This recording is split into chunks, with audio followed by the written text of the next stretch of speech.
Kalau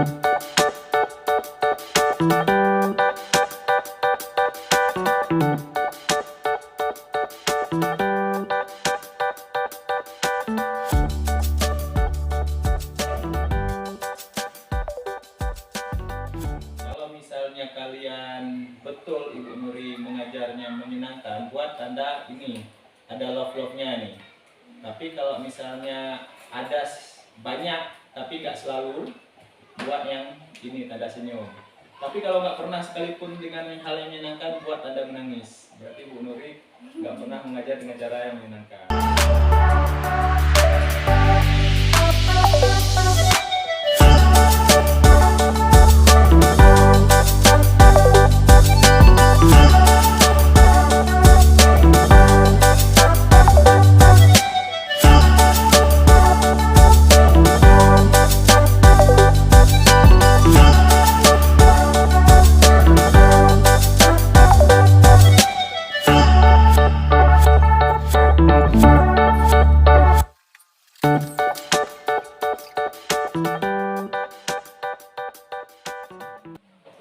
Oke Bu Nuri, mulai ya. Gimana kabarnya Bu Nuri?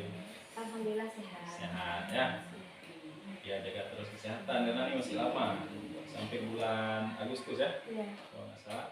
Jadi tujuan PI ini Bu selain yang tadi kita nanti fokus ke komunitas praktisi kan, dan juga yang terakhir kita bahas sedikit lagi penerapan disiplin tadi, disiplin positif ya.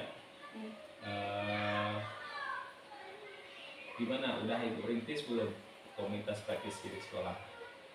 Itu kalau merintis secara terstruktur, ini baru saya mau mulai. Tapi kalau dibilang komunitasnya itu ada atau enggak, memang udah ada. Tapi kalau secara terprogram itu masih belum, baru akan saya mulai dengan fokus gitu Pak. Tapi kalau untuk berkumpul membahas sesuatu itu udah sering, alhamdulillah. Hanya saja belum formal Iya, ya. belum formal ya. Kan kemarin Ibu udah buat itu yang lembar kerja pada saat Oka Karya 2. Ada masih ingat yang Ibu isi kan?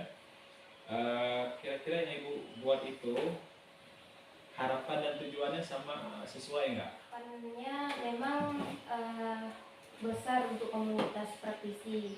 Apalagi kalau di sini Pak kan permasalahan terbesar adalah internet memang.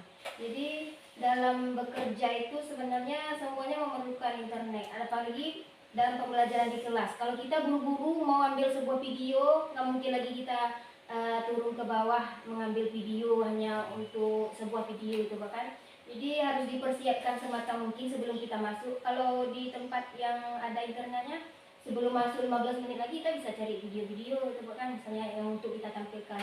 Tapi kita harus memang dipersiapkan semaksimal mungkin sebelum masuk ke kelas. Jadi harapannya memang sama tujuannya sebenarnya sesuai. Tapi itulah belum maksimal dapat tercapai gitu, Pak.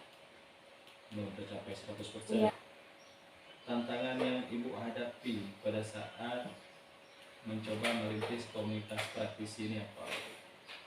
Tantangannya sebenarnya gimana mau bilang Pak, komunitas itu kan gak cuma kita mengajak kawan-kawan dalam membahas suatu hal, tapi ada operasionalnya misalnya Pak. Misalnya kita kumpulkan ibu-ibu misalnya ke Tapak Tuan. Jadi saya berpikir sekarang nanti kalau saya membuat komunitas praktisi, apakah dana dari semuanya itu dari saya atau karena kami dana bos nggak bisa diharapkan Pak kan, karena memang terbatas dana bosnya. Jadi itu yang saya pikirkan sekarang. Kalau saya membuat komunitas praktisi, bagaimana operasionalnya nanti? Jadi itu.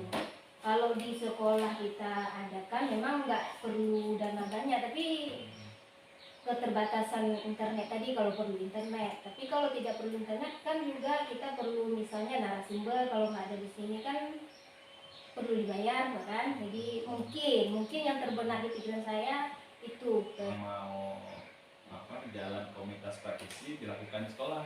Kalau memang mau hemat biaya, tapi dengan catatan ya seperti yang biasa dilakukan sama Pak Nasir kan, apakah jam pulang sekolah dia pembahasannya nggak perlu wah-wah sekali Bu. Iya.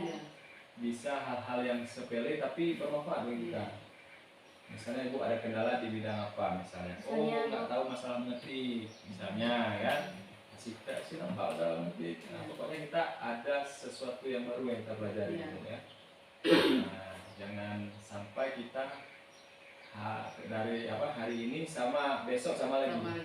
Kemarin juga sama, tapi itu orang yang rugi kan sebenarnya kan kalau dalam agama kita. Maksudnya ada hal-hal yang baru yang kita pelajari. Diskusi masalah penerapan disiplin positif Bu ya. Ini yang udah Ibu lakukan tadi usaha-usahanya udah, contohnya merintis apa tadi, keyakinan kelas Bu ya. Iya, Salah satunya, itulah yang harus konsisten sekali, keyakinan kelas itu. Dengan kebersihan. Kebersihan itu anak-anak itu kalau kita suruh langsung dia kadang-kadang mau kadang-kadang enggak, makanya kita kerjakan terus. Jadi dia ikut di belakang, kita sapu, dia nggak mungkin masuk ke dalam kelas terus melihat kita, tentu dia pilih juga sampahnya. Tanggapan murid begitu Ibu lakukan hal tersebut gimana? Dia senang-senang aja. Jadi kalau misalnya kita suruh dia nggak mau kita lakukan, dia lakukan juga gitu Pak. Jadi nggak ada terkesannya kita paksa dia kamu harus gini. Jadi kita tunjukkan dulu, jadi role model lah istilahnya Pak kan. Jadi dia nggak merasa terpaksa melakukan hal tersebut. Misalnya pilih itu sampah di dalam parit, mungkin dia jijik, kita pilih, dia ikut juga pilih gitu Pak. Kita paksa terus dia pilih karena udah disuruh nggak mau, jadi kita lakukan, dia ikut. Ada tantangan nggak waktu menerapkan disiplin positif? Kadang-kadang dia teringat tentang keyakinan kelas itu nggak dilakukan, tapi tiba-tiba dia keluar nggak minta izin lagi. Peraturannya keyakinan kelasnya padahal sebelum keluar kelas misalnya minta izin. Tapi ini kadang-kadang dia kadang-kadang dia ingat tentang keyakinan kelas, kadang-kadang tidak konsisten melakukan keyakinan kelas di kelas itu. Nah, supaya anak-anak itu konsisten gimana?